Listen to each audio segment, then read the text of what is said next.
Assalamualaikum warahmatullahi wabarakatuh. Nama saya Tengku Muhammad Iqbal bin Tengku Ismail, C23A1176. Hari ini saya akan membentangkan poster bertajuk Dekonstruksi Semiotik Roller Batas, Analisis Tanda dan Makna dalam Mitos Icarus serta Romulus dan Remus. Kajian ini menggunakan teori semiotik Roland Barthes untuk melihat bagaimana mitos bukan sekadar cerita hiburan, tetapi membawa makna budaya, ideologi, kepercayaan masyarakat. Barthes menyatakan bahawa sesuatu tanda mempunyai dua makna, iaitu detonasi dan konotasi atau mitos. Mitos berfungsi sebagai medium komunikasi budaya.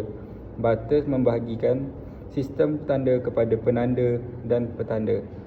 Penanda ialah bentuk fizikal seperti image atau simbol, manakala petanda ialah konsep atau makna yang difahami oleh masyarakat.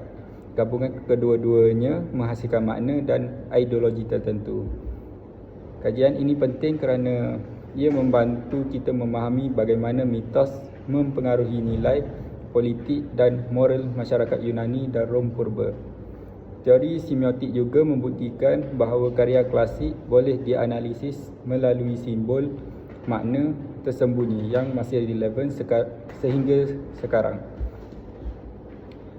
Mitos yang pertama iaitu mitos Icarus dari Yunani. Cerita ini mengisahkan Icarus yang melarikan diri menggunakan sayap yang diperbuat daripada lilin dan bulu burung.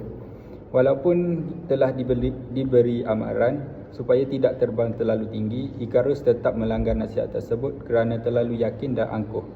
Akibatnya lilin pada sayapnya cair, lalu dia jatuh ke laut dan mati.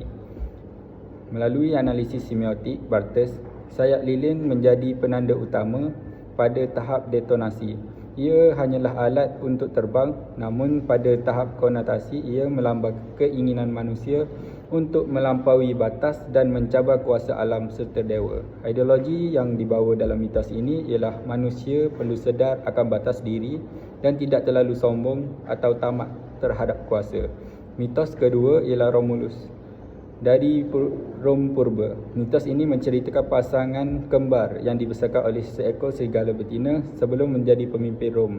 Akhirnya Romulus membunuh Remus untuk menubuhkan kota Rom.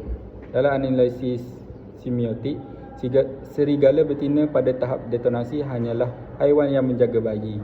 Tetapi pada tahap konotasi, ia melambangkan kekuatan pelindung dan kelangsungan kuasa Rom.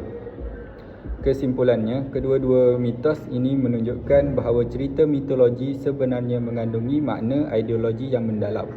Melalui teori Roland Barthes, kita mendapat memahami bagaimana simbol dan tanda digunakan untuk menyampaikan nilai budaya masyarakat dan Rom purba. Sekian, terima kasih.